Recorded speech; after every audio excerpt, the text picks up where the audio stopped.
امام زینی دہلان لکھتے ہیں کہ ابھی چند ہی روز گزرے تھے کہ مکہ سے ایک نوجوان ابو بصیر جو دعوت حق قبول کرنے کی پاداش میں عرصہ دراز سے اپنے خاندان کے جور و ستم کا تختہ مشق بنا ہوا تھا اور جسے آہنی زنجیروں میں جکڑ کر ایک تنگ و تاریک کوٹڑی میں قید کر رکھا گیا تھا، کسی طرح اپنی زنجیروں کو کاٹ کر ان کے عقوبت خانے سے نکل جانے میں کامیاب ہو گیا۔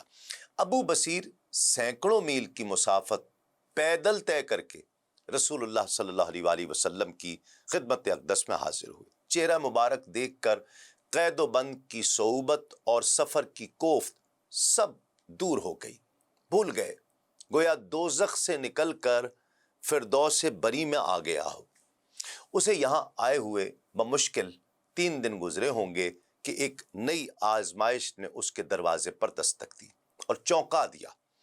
اس کے 2 قریبی رشتہ داروں اخنس بن شریق اور اظہر بن عبد عوف الظہری نے اپنا خط دے کر خنیس بن جابر عامری کو بھیجا۔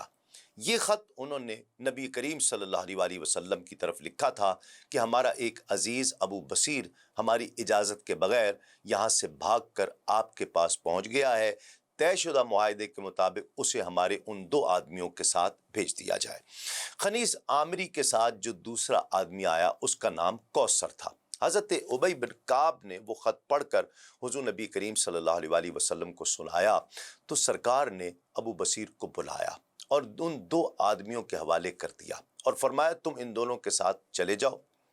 اس نے عرض کی کہ یا رسول اللہ، آپ مجھے کافروں کے پاس بھیج رہے ہیں، کہیں وہ مجھے آزمائش میں مبتلا کر کے مجھے میرے ایمان سے محروم نہ کر دیں۔ رحمت عالم صلی اللہ علیہ وآلہ وسلم نے بڑے شفقت کے ساتھ پیار سے فرمایا کہ ابو بصیر، تم جانتے ہو ہم نے اس قوم کے ساتھ جو معاہدہ کیا ہے اور ہمارا دین ہمیں معاہدہ شکنی کی اجازت نہیں دیتا۔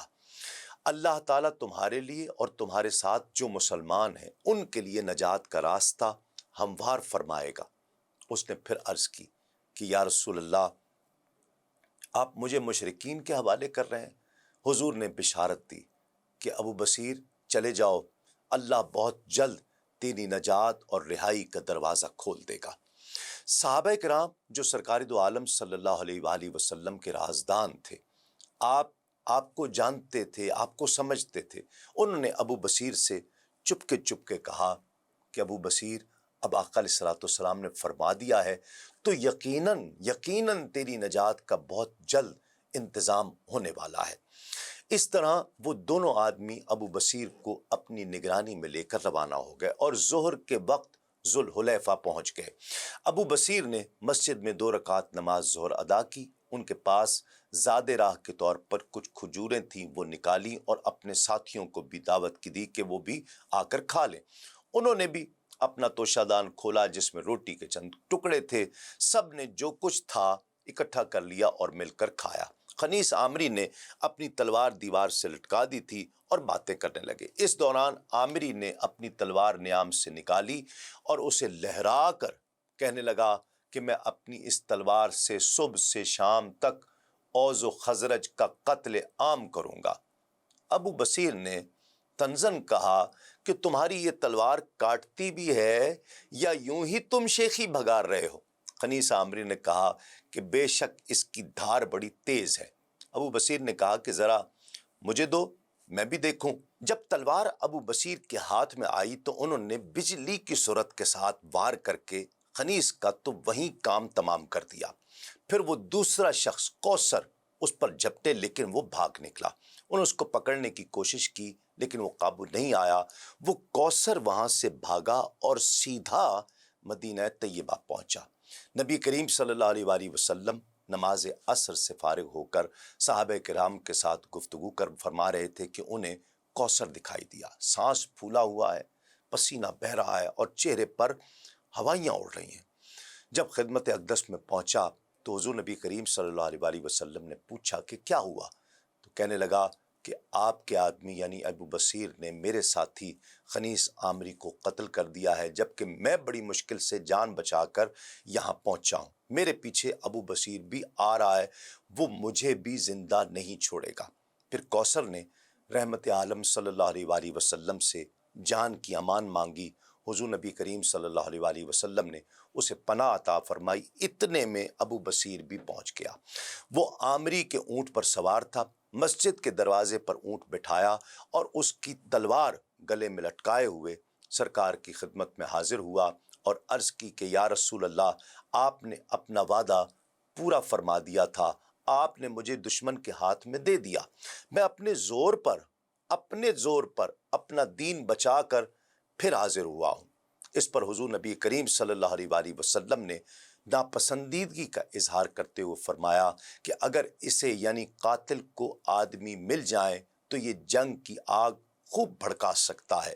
ابو بصیر نے مقتول عامری کے کپڑے، ہتھیار اور اونٹ حضور کی خدمت میں پیش کر دیے تاکہ اس سے 5واں حصہ لے لیا جائے، تو حضور نے لینے سے انکار فرما دیا اور فرمایا کہ اگر میں خمس لوں تو اہل مکہ کہیں گے کہ میں نے صلح حدیبیہ کے تحت اپنا وعدہ پورا نہیں کیا، اب ہمارا تمہارے معاملے سے کچھ لینا دینا نہیں ہے، تو جان اور یہ سامان جانے، یہاں سے جہاں تیرا جی چاہے وہاں چلا جائے۔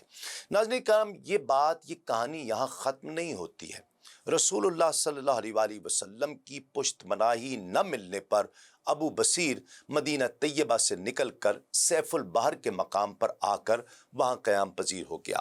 بعض لوگ کہتے ہیں کہ قبیلہ جوہینہ کے علاقے العیس اور ذی المروہ کے درمیان آ کر قیام کیا۔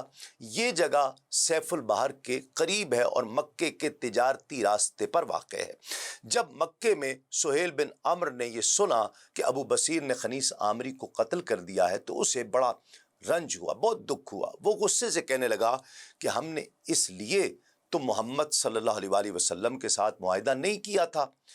دوسرے قریشیوں نے سنا تو کہا کہ حضور نے تو اپنا وعدہ پورا کر دیا، ہمارے آدمی کو ہمارے آدمیوں کے حوالے کر دیا، راستے میں اگر اس بدتینت نے تمہارے ایک آدمی کو قتل کر دیا تو اس کی ذمہ داری حضور پر عائد نہیں ہوتی ہے۔ ابو بصیر نے جب مدینہ طیبہ سے نکلا تھا تو اس کے پاس مٹھی بھر کھجوریں تھیں، 3 دن تک ان پر ہی گزارا کیا۔ جب ساحل پر پہنچا تو کچھ مچھلیاں مل گئیں جو سمندر کی موجوں نے ساحل پر پھینکی تھیں، انہیں بھون بھون کر پیٹ بھرتا رہا۔ اس بات کی اطلاع ان مظلوم مسلمانوں کو پہنچی جو ابھی تک مکے میں اپنے رشتہ داروں کے ظلم و ستم کی چکی میں پس رہے تھے۔ آہستہ آہستہ وہ لوگ کھسک کر اس کے پاس پہنچنے لگے۔ واقدی کہتے ہیں کہ حضرت فاروق اعظم نے ان مظلوموں تک ابو بصیر کے بارے میں جو فقرہ زبان رسالت سے نکلا تھا وہ پہنچا دیا، یعنی اگر اسے آدمی مل جائیں تو یہ جنگ کی آگ خوب بھڑکا سکتا ہے۔